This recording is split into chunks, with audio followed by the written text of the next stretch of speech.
Bruno swampah sok sumpah dino iki permainane gak jelas blas tambah gawe kartu merah barang goblok cuk.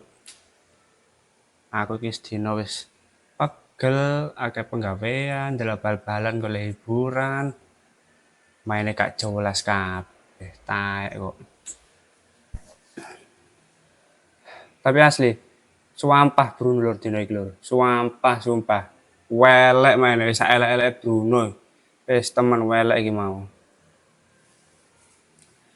Halo dulur, selamat datang di Medu United, channel fans MU paling netral. Menang dipuji, kalah dibully. Ya, sepertinya tidak ada semangat sama sekali bagi kita semua sebagai fans MU karena lagi-lagi Manchester United mengalami kekalahan. Entah butuh berapa poin lagi agar bisa masuk ke zona degradasi. Yes, kita tidak bisa berharap apa-apa di Premier League, teman-teman. Apalagi kalau kita melihat hasil dari pertandingan kali ini sangat memalukan, kalah dengan tim yang masuk zona degradasi. Kalahnya pun bahkan kebobolan di menit-menit akhir itu sangat memalukan. Secara keseluruhan semua pemain menurutku main sangat jelek, tidak ada chemistry sama sekali. Kayak antar pemain itu asing semua gitu loh. Kayak Liga Tarkam cuk, sumpah cuk, main tabrak sana, tabrak sini. Dapat bola langsung umpan, dapat bola langsung shot. Gak jelas, tidak ada koordinasi sama sekali dengan baik gitu loh. Bahkan kalau kita lihat selama 90 menit, sebetulnya hal yang selalu terjadi bagi para pemain Manchester United adalah di babak pertama unggul dalam penguasaan bola, tapi selalu tidak bisa memberikan hasil yang nyata dalam bentuk gol. Bahkan di babak pertama menurutku meskipun pemain Wolves ini jarang mendapatkan momentum, tapi dia lebih efektif gitu loh. Lebih banyak peluang-peluang yang tercipta dan chemistry-nya itu lebih kelihatan. Sedangkan Manchester United cuk iki wis gak elek cuk. Welek. Wis welek ya. Asli.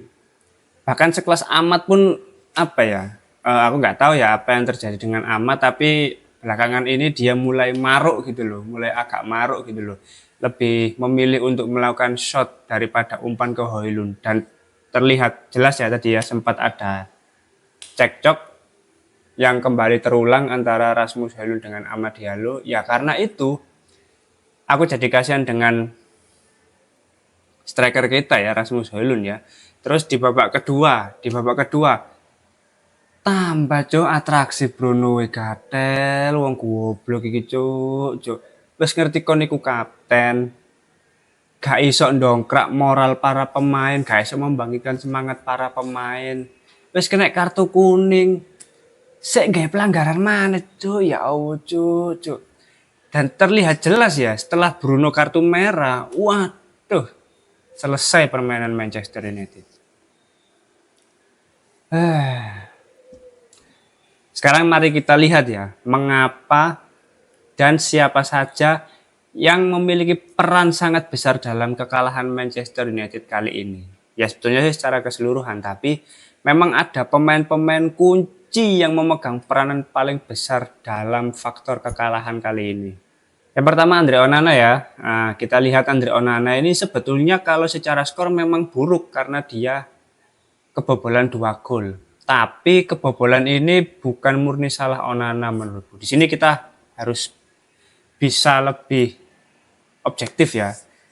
Gol pertama itu memang tendangan dari Matheus Cunha yang bagus ya, dan posisi dari Andre Onana memang apa ya? Sebetulnya kalau di akhir pergerakan dari Wolves itu Andre Onana diapit 2 pemain Wolves kalau teman-teman amati lagi. Dan tendangan dari Cunha ini ancuk sangar cuk kayak tendangan Son kemarin waktu kipernya Altay Bayindir. Memang keren gol pertama. Terus gol kedua kebobolan di menit-menit akhir kurang gak sampai sak menit cuk kurangnya cuk iku mau 97 40-an lah. Gondeng cuk. Itu bukan salah Onana. Itu ada satu pemain muda blonde yang kebanyakan gaya Eh, kasihan Andre Onana. Ini kita tidak bisa menyalahkan Andre Onana di laga kali ini. Memang dua gol itu, yang pertama sepak pojoknya sangat bagus dari Matheus Cunha. Yang kedua, ya 2 versus 1 lur, wis gak iso lapo-lapo Andre Onana itu. Wis gak berkutik, gak ngarai iso. Selanjutnya kalau kita lihat di lini pertahanan, ya di lini pertahanan menurutku memang Harry Maguire yang tampil paling bagus. Dia yang masih memiliki effort untuk berjuang. Paling tidak kalau misalkan tidak bisa menang, itu seri lah hasilnya. Dia lebih bagus lah di pertandingan kali ini. Leny Yoro, ya Leny Yoro nggak bisa jadi tulang punggung memang, apalagi dia sebelumnya kan bukan pemain inti ya, tapi karena keterbatasan skuad akhirnya dia masuk sebagai starter. Terus Lisandro Martinez juga nggak terlalu bagus kali ini. Entah 2 dari 3 back tengah ini lagi kurang oke banget di laga kali ini. Mungkin karena efek jadwal pertandingan yang sangat padat, akhirnya ya berpengaruh juga terhadap kebugaran dan fokus para pemain. Aku kurang paham juga, tapi intinya di lini pertahanan masih kurang bagus menurutku. Terus kalau kita lihat di lini tengah, sebetulnya di lini tengah meskipun nggak bagus-bagus amat, tapi kayak Nocer Mazraoui dan Diogo Dalot lebih dominan lah di laga kali ini. Maksudnya perannya itu lebih kerasa, daya juangnya juga cukup tinggi. Justru yang jelek itu di lini tengah, yaitu Kobbie Mainoo. Kobbie Mainoo sumpah welek, asli welek lur. Kalau teman-teman lihat performa dari Kobbie Mainoo, duel kalah terus, seringkali salah passing, decision makingnya juga buruk. Nggak ada atribut yang ditonjolkan dari Kobbie Mainoo di pertandingan tadi. Nggak tahu kenapa ya, dia masih belum juga kembali ke performa terbaiknya gitu loh sejak cedera. Ya nggak bisa dipaksakan juga ya, karena dia juga masih pemain muda. Tapi ya maksudku pelan-pelan perform lah gitu. Kalau teman-teman lihat performa dari Kobbie Mainoo tadi, jelek sumpah, jelek. Banyak umpan-umpan progresif dari Wolves itu karena kesalahan dari Kobbie Mainoo kalau teman-teman amati. Selanjutnya kalau kita lihat di lini serang, ya gimana ya, lini serang ini kayak nggak ada pemainnya sebenarnya menurutku ya. Amad Diallo nggak kelihatan. Rasmus Højlund apalagi ini pemain nggak pernah disuplai. Ahmad Bruno lebih banyak melakukan shot. Terus kayak apa cuk Højlund cuk, gendeng yuk sampai menit 78 loh. Gak tahu diumpani blas cuk. Sekali diumpani duduk umpan-umpan sing mateng loh. Posisinya gak bagus juga gitu loh. Bahkan lebih banyak Andre Onana yang pegang bola ya di laga kali ini dibandingkan Rasmus Højlund. Sumpah cuk. Iki kayak apa no striker lek kon marok kabeh. Terus Bruno ya sini man of the worst. Nah, pemain paling buruk di laga kali ini. Pemain sampah, sumpah cuk. Harus semua dijual. Minimal setengah squad yang ada di Manchester United ini harus dijual. Nggak ada toleransi lur, sumpah nggak ada toleransi. Melihat dari hasil pertandingan yang kian memburuk dari laga-laga sebelumnya, ini memang para pemainnya yang sudah mentok, sudah tidak bisa dibina. Jadi harus dibinasakan teman-teman. Harus segera disingkirkan dari Manchester United. Selanjutnya kalau kita lihat para pemain pengganti, ini ada satu pemain yang harus kita soroti bersama lur.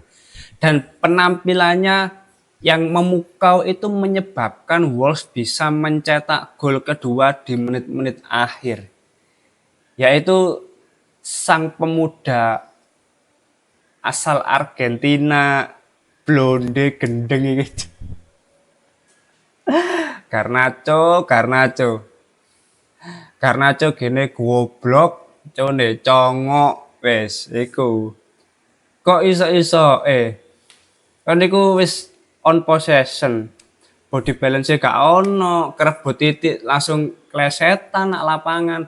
Langsung dilong bol ke depan, ada 2 orang yang siap melakukan serangan ke gawang Andre Onana. Ya wis selesai, Cuk.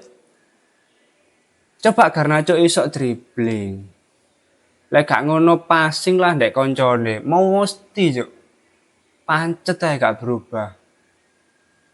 Wis gak apa-apa pindah Atletico Madrid ae kan rumore Atletico Madrid ya tertarik. Wis ndang pindah. Nang ngali sing ado juk wis juk. Garnacho anjen goblok congok gitu. Wis ah, Garnacho iya, bener. Garnacho kene goblok, cone congok. Asu anjene. Dari match kali ini tuh apa lur ya? Meskipun kalau kita lihat secara statistik, sebetulnya ya nggak ada yang ditonjolkan gitu loh. Total shot juga hanya 11. Nggak ada peluang besar. Terus gimana ya, on target juga sedikit gitu loh. Ini kan membuktikan bahwa, aduh, kalau mau bicara yang bagus, apa cuy? Nggak ada. Nggak ada sisi positif gitu loh. Di pertandingan kali ini, ya dari pertandingan sebelumnya, maksudku sulit gitu loh untuk kita melihat sisi positif paling enggak apa ya, hal yang bisa kita raih dari hasil pertandingan tersebut meskipun kalah. Dibandingkan laga-laga sebelumnya, ini yang terburuk menurutku. Kekalahan-kekalahan sebelumnya menurutku masih bisa ditoleransi lah, masih ada hal-hal lain yang mungkin bisa dimaklumi. Tapi kalau di match kali ini murni kesalahan kolektif dari para pemain. Nggak cuma 1-2 pemain, tapi hampir secara keseluruhan tampil jelek, welek pokoknya. Paling sing apik ya sapa? Bisa dihitung jari yang bagus. Ugarte, Mazraoui, Maguire. Wes sudah. Diego Dalot ya so-so lah. Sisanya ya ampas semua, nggak ada yang bisa memberikan kontribusi apa-apa gitu loh. Bahkan aku sekarang jadi kasihan lihat Amorim ya. Ketika dia benar-benar memilih melatih Manchester United keluar dari zona nyaman saat berada di Sporting Lisbon, dan dia memang sudah memprediksi sepertinya ya bahwa badai akan datang. Nah ini nggak cuman badai kayaknya ya, tsunami kekalahan ini. Terus semua bencana alam ini akan menghampiri Manchester United, nggak cuman badai ya, tsunami yo. Gempa bumi, gunung meletus, wis kabeh wis bencana dek Manchester United tok pokoknya. Ini akhir tahun ya kayak gini ya. Nanti awal tahun udah ditunggu sama Liverpool dan Arsenal. Gimana Manchester bisa menghadapi dua tim sebesar mereka itu? Ya masuk degradasi lah. Gendeng cok. Ini mungkin kita semua sebagai fans Manchester United harus bersabar ya. Memang harus bersabar, dan hanya itu modal yang kita punya sebagai fans Manchester United. Sabar. Innallaha ma'as-sabirin. Sesungguhnya Allah Subhanahu wa taala bersama orang-orang sabar. Salah satunya ya fans Manchester United ini ya teman-teman. Mungkin kesehatan mental teman-teman ini lebih penting ya. Kalau misalkan nggak kuat, ya teman-teman bisa hiatus dulu lah. Sampai semua pemain-pemain sampah, pemain-pemain gak jelas ini dijual semua. Dan ada regenerasi pemain-pemain baru yang didatangkan ke Manchester United. Mungkin teman-teman bisa lebih nyaman lagi dalam menikmati setiap pertandingan Manchester United. Karena kalau tujuannya mencari hiburan, ya Manchester United bukan tempatnya teman-teman. Manchester United adalah tempat bagi orang-orang sabar. Tempat orang-orang yang ingin mencari tantangan baru. Tempat orang-orang yang ingin melatih mentalnya. Nah, tuh. Oke, mungkin itu dulu review dari, bukan review ya, lebih ke keluhan kayaknya ya. Oke, diulangi. Oke, mungkin itu dulu keluhan dari hasil pertandingan Wolves melawan Manchester United. Kalau teman-teman ada keluhan lain langsung tulis saja di kolom komentar. Mari kita sama-sama berkeluh kesah sebagai fans Manchester United yang tetap setia. Ya, setia ingin. Loyo pokoknya, loyo marah mangkel wis. Tapi tetap ngefans. Ya ngono iku wis. Terima kasih sudah menonton video ini. Jangan lupa like, komen, dan subscribe. Salam.